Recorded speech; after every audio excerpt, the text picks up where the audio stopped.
Hmm, Ketemu lagi denganku. Cerita malam minggu yang sebelumnya tentang cinta. Apa itu cinta? Lah, malam minggu kali ini aku akan berbagi pengalaman di mana aku itu harus berjuang bangkit di saat semuanya sudah meninggalkan. Bangkit apa dulu nih? Makanya dengarkan dulu. Kamu sambil tidur aja. Biarkanlah aku yang menderita di sini. Asal tidur kamu bisa nyenyak, aku pasti bahagia, tenang. Nanti kalau ada nyamuk yang berusaha menggigit, aku yang akan menggigit duluan. Kalau cowok gimana dong? Jelas tidak aku gigit dong. Paling aku ambil sapu untuk memukulnya. Seperti biasa kita mantun dulu ya. Bambu muda mencari serpahan kayu, mau membuat anak panah yang mematikan. Kamu sudah menjadi belahan hidupku yang tidak akan pernah tergantikan. Malam minggu ini setelah mendengarkan cerita ini, mulai besok kita harus sama-sama bangkit dari keterpurukan. Apapun masalahnya, kalau kita pikirkan terus, maka kita makin berada di posisi yang kacau. Yang kacau balau jelas akan menghancurkan hidup kita. Membahas tentang bangkit, aku pernah berada di posisi hidup tapi seperti sudah mati. Waktu itu sudah tidak ada yang mendampingiku untuk bangkit. Teman, saudara, orang yang aku sayangi semuanya meninggalkanku sendiri. Padahal di saat seperti itu aku lagi butuhnya nasihat dari orang yang terdekat.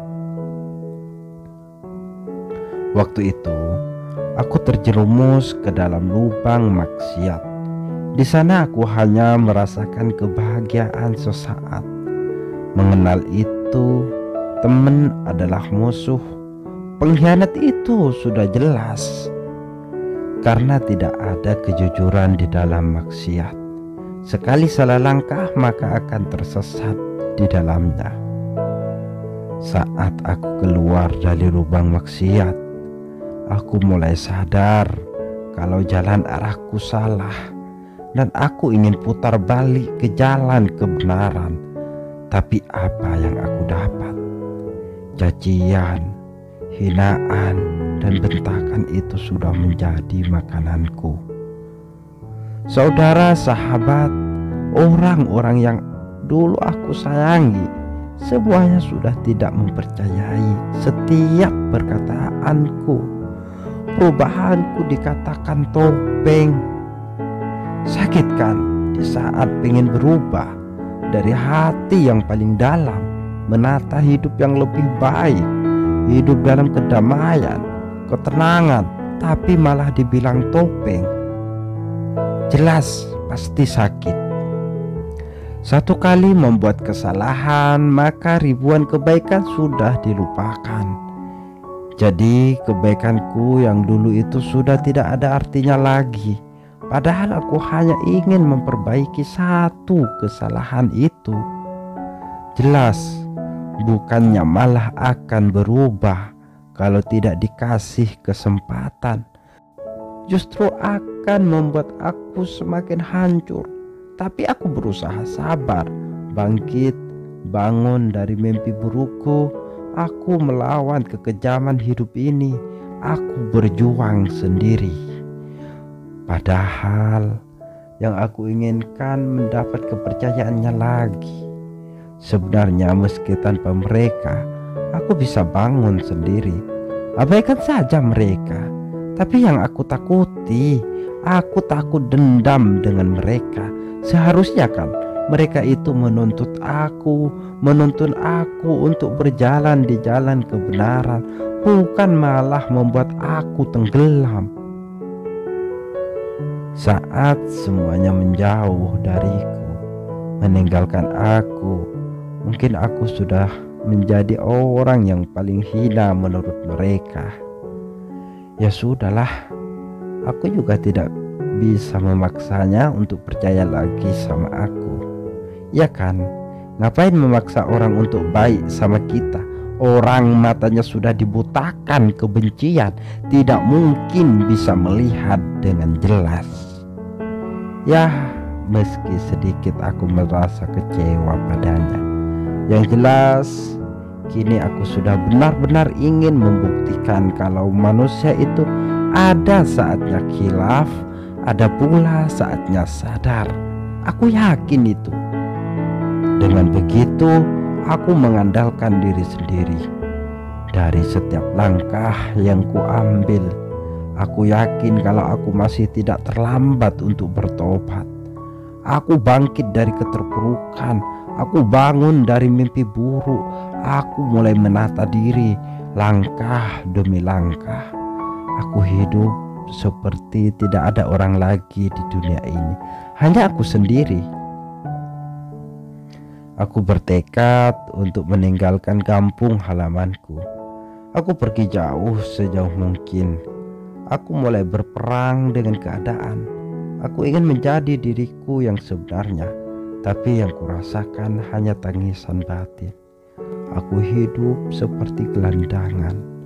Tidak ada orang yang mendengar tangisanku. Orang di sekelilingku merasa jijik melihatku. Ada penyesalan dalam diri karena aku pergi meninggalkan kampung halaman. Aku sangat menyesal karena tidak ada bedanya. Dimanapun aku hidup, aku hanya sampah di mata mereka. Tapi aku malu untuk pulang. Saat itulah aku baru menyadari kalau hidup di dunia yang luas ini hanya pilihan. Hidup, mati, jahat, baik, pokoknya segala sesuatu yang kita lakukan itu pilihan kita sendiri. Pilihanlah yang menentukan hidup kita ini akan jadi apa. Aku memilih untuk menjadi orang yang jahat. Aku kembali masuk ke lubang maksiat, menjadi kejam, menjadi pengkhianat. Karena aku menyadari orang yang tidak mempunyai derajat tinggi tidak akan dihormati dan akan selalu dicaci maki. Pada dasarnya sebagian orang hanya memandang seorang itu dari derajat yang dimilikinya. Maka dari itu, kalau aku ingin keluar dari hinaan, cacian, maka aku harus jadi orang yang kejam. Aku tanamkan dalam diriku bahwa aku harus bangkit. Di balik kekejamanku, aku juga masih punya hati nurani. Aku hanya kejam kepada orang yang mengkhianatiku, meremehkanku, mencaciku, mengucilkanku. Semenjak itu terjadi padaku, aku mulai disegani, mulai dianggap ada di dunia, mulai dibutuhkan. Aku sudah bangkit dari keterpurukan. Aku sudah bangun dari mimpi burukku. Semua yang kulakukan itu semata hanya ingin mendapat kepercayaan dari orang-orang yang kita sayangi. Apapun itu, aku lakukan meski harus mengorbankan martabatku. Saat semuanya sudah membutuhkanku, derajatku di mata mereka sudah mulai nampak. Aku kembali ke kampung halamanku, tapi mereka tidak mau tahu jalan apa yang aku lalui. Asalkan saat mereka butuh, aku siap membantu. Terbukti sudah, kalau orang itu hanya melihat derajatnya orang, giliran sudah bangun, bangkit, sukses, semua orang sudah datang mengaku saudara, teman. Bahkan orang itu bilang, aku juga ikut berperan atas kesuksesannya. Disanjung, disayang. Disitulah letak salahnya kita, mengikuti nafsu angkara murka. Padahal aku tahu kalau jalanku itu tidak benar. Tapi hanya ini satu-satunya jalan agar aku bisa bertahan. Mungkin dari cerita ini kalian bisa merenung, atau kalian pernah berada di posisi di mana sudah tidak ada orang yang peduli. Aku hanya bisa bilang, cepatlah bangun dan buktikan kepada mereka yang telah pergi tanpa menoleh ke belakang. Tapi di saat itulah bakar rasa semangat kita, kobarkan rasa percaya diri kalau kita bisa bangkit tanpa mereka. Kenapa sih orang harus memandang derajatnya? Padahal di mata Allah kita itu sama. Semakin orang itu membanggakan derajatnya, maka Allah juga akan semakin menurunkan derajatnya.